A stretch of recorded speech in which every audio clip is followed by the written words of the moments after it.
بسم اللہ الرحمن الرحیم۔ مومنوں کی صفات کا بیان چل رہا تھا۔ 5 صفات پہلے بیان ہو گئی کہ جو مومن کامیاب ہیں ان میں پہلی صفت وہ جو جن کی نمازوں میں خشوع ہوتا ہے، جو خشوع خضوع کے ساتھ نماز پڑھتے ہیں۔ دوسرا وصف بیان کیا گیا والذین هم عن اللغو معرضون، اور جو لغو اور فضول کاموں کی طرف دھیان نہیں دیتے۔ پھر آگے والذین هم للزکاة فاعلون، زکوٰۃ کے مسائل بیان کیے کہ زکوٰۃ کس کو دینی ہے اور کون ادا کرے۔ پھر آگے والذین هم لفروجهم حافظون، پردے کا حکم بیان کیا گیا۔ پھر آگے امانت کا حکم بیان کیا۔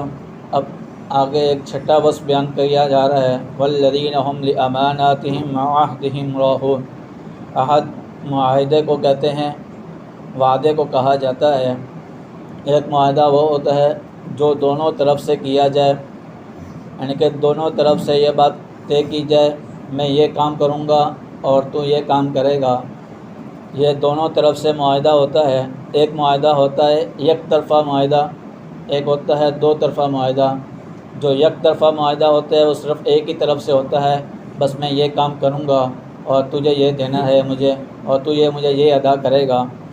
جو پہلا قسم کا وعدہ ہے جو دونوں طرف کا، جو دو یک طرفہ وعدہ جس کو کہا جاتا ہے، اس کی پکڑ بھی ہوتی ہے اور اس کو وہ عدالت کے ذریعے اس کو مجبور بھی کیا جا سکتا ہے کہ وہ اپنے عہد کو پورا کرے، جو اس کے ساتھ وعدہ کیا گیا ہے اس کو پورا کرے۔ جو یک طرفہ وعدہ ہوتا ہے اس کے لیے لازم نہیں کہ اس کے لیے عدالت لگائی جائے، کہ اس کو عدالت میں آنے پر مجبور کیا جائے۔ اب اللہ تعالیٰ نے ہم سے دونوں طرف کا وعدہ لیا، یک طرفہ معاہدہ نہیں لیا، دونوں طرف سے معاہدہ ہمارے ساتھ لیا گیا۔ عالم ارواح میں جب ہر انسان کی روحوں کو اللہ تعالیٰ نے حضرت آدم علیہ السلام کی پیٹھ سے نکالا، کی پشت سے نکالا، جب سب انسانوں کو اللہ تعالیٰ نے حضرت آدم علیہ السلام کی پشت سے نکالا تب وہ ایک ذرات کی شکل میں تھے، چھوٹے سے چھوٹے ان کے ذرات تھے، ان کی روحیں ذرات کی شکل میں تھیں۔ اگر ایسا دیکھا جائے جب سورج کی شعاعیں پڑتی ہیں تو اس میں دیکھتے ہیں چھوٹے چھوٹے ذرات سے معلوم ہوتے ہیں۔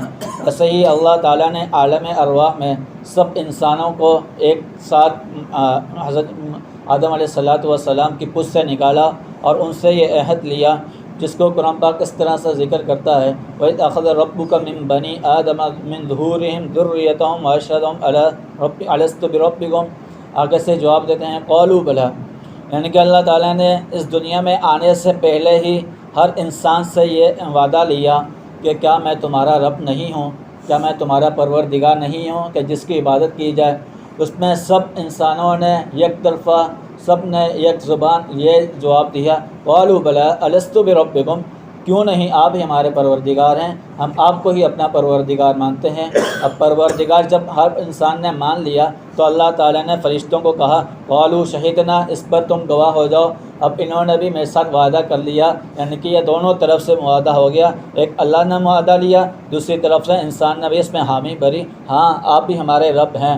جب یہ دونوں طرف سے وعدہ ہو گیا تب اس کی پکڑ بھی سخت ہوتی ہے، جیسے فرمایا کہ شروع میں ذکر کیا کہ جب دونوں طرف سے وعدہ لیا جائے اس کے لیے عدالت بھی لگائی جا سکتی ہے، اس کو عدالت آنے پر مجبور بھی کیا جا سکتا ہے۔ اب یہ وعدہ کس نے لیا؟ اللہ تعالیٰ نے ہم سے وعدہ لیا، اللہ تعالیٰ نے ہم سے یہ عہد لیا کہ کیا میں تمہارا پروردگار نہیں ہوں۔ سب انسانوں نے یک زبان ہو کر یہ کہا ہاں آپ ہی ہمارے رب ہیں۔ جب دونوں طرف سے وعدہ ہو گیا اب ہماری پکڑ بھی سکتے، اب پروردگار ہونے کا حق ادا کیا کرنا ہے، جو اس نے ہمیں احکامات دیے، جو اس نے ہمارے ذمہ فرائض اور واجبات ہمارے ذمہ لازم کیے، اور ہم سب پر یہ واجب ہے ہم اس کو پورا کرنے والے بنیں۔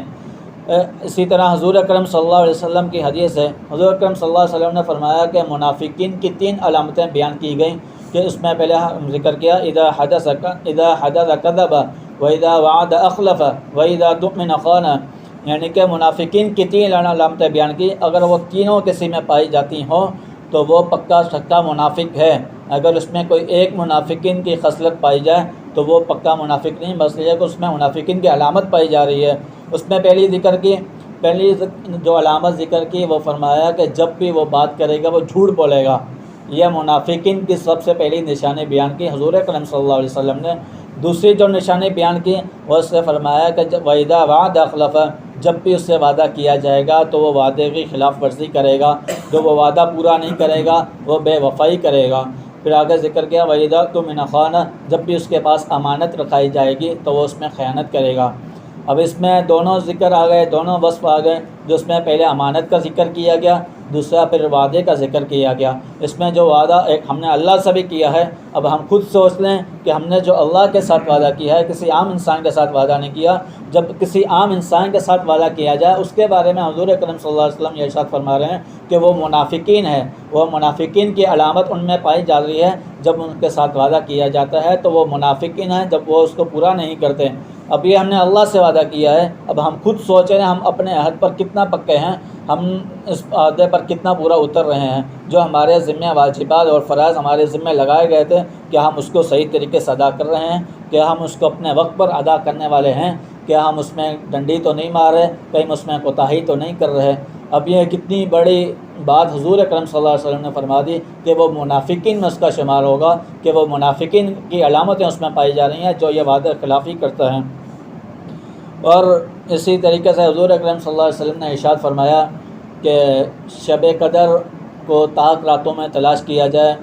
اب طاق راتوں میں شب قدر میں تلاش کرنا اور یہ مشکل ہی ہوتا ہے کہ کس کو معلوم، پھر بھی حضور اکرم صلی اللہ علیہ وسلم نے ارشاد فرمایا جب طاق راتیں ہیں تو اس میں کچھ اعمال کر لی جائیں، ہو سکتا ہے ان میں سے کسی ایک طاق رات میں وہ شب قدر ہمیں نصیب ہو جائے۔ اب ایک طاق رات تو نکل گئی، اب آج جو آنے والی رات ہے یہ بھی ایک طاق رات ہے، کیا پتہ کہ یہ شب قدر ہو، ہمیں کیا معلوم۔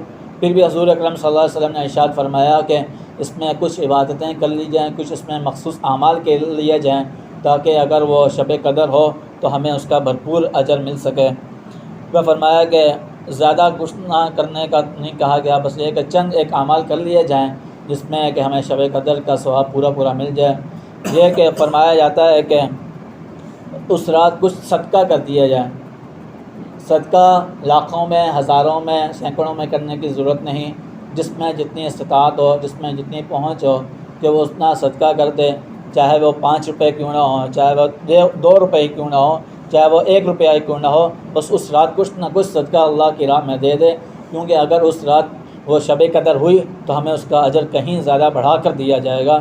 اور دوسرا عمل اس میں یہ کرنے کا ہے کہ اس رات اگر کہیں آنکھ کھل جائے اس میں 4 رکعت تہجد کی نیت سے پڑھ لی جائے۔ آج کل ویسے بھی اٹھنے کا معمول ہے کہ سحری کے لیے اٹھا جاتا ہے، اس میں کچھ 10-15 منٹ پہلے اٹھ جائیں، اس میں 4 رکعت تہجد کی نیت سے پڑھ لی جائے۔ اگر وہ رات شب قدر ہو تو وہ ہمیں کتنا زیادہ اس کا اجر ملے گا۔ اور اس میں کچھ ایک اور عمل کرنے کا ہے، تھوڑی سی تلاوت کر لی جائے، ذکر و اذکار کر لیا جائے تاکہ سب اعمال ہمارے ایک ساتھ ہو جائیں۔ تھوڑا صدقہ ہو گیا، 4 رکعت نماز تہجد ہو گئی، اور کچھ 1-2 رکوع قرآن پاک کی تلاوت کر لے اور ذکر و اذکار کر لے۔ اگر یہ ساری چیزیں جمع ہو جائیں، اگر وہی طاق رات میں شب قدر ہو جائے تو ہمیں کتنا زیادہ اجر اس کا بڑھا کر ملا جائے گا۔ فرمایا کہ لیلۃ القدر خیر من الف شہر، جس نے لیلۃ القدر میں عبادت کی وہ ایسا ہے جیسا کہ اس نے 1000 مہینوں کی عبادت کر لی۔ 1000 مہینوں کی عبادت سے بڑھ کر یہ رات بہتر ہے جس نے اس رات میں عبادت کر لی۔ زیادہ اعمال کرنے کچھ نہیں ہے، بس آدھا گھنٹے کا بھی کام نہیں ہے۔ اگر ہر آدمی یہ کام کرنے والا بن جائے تو کتنی ہی خوش نصیبی کی بات ہوگی۔ اور حضور اکرم صلی اللہ علیہ وسلم نے ارشاد فرمایا کہ جس نے رمضان کا مہینہ پایا اور اس نے اپنی مغفرت نہ کرا لی تو وہ ہلاک ہو جائے، تو اس پر حضور اکرم صلی اللہ علیہ وسلم نے آمین کہا۔ اب یہ کتنی بڑی بات حضور اکرم صلی اللہ علیہ وسلم نے ارشاد فرمائی کہ جو رمضان کا مہینہ پالے اور اپنے مغفرت نہ کرا سکے ایسا آدمی ہلاک ہو جائے۔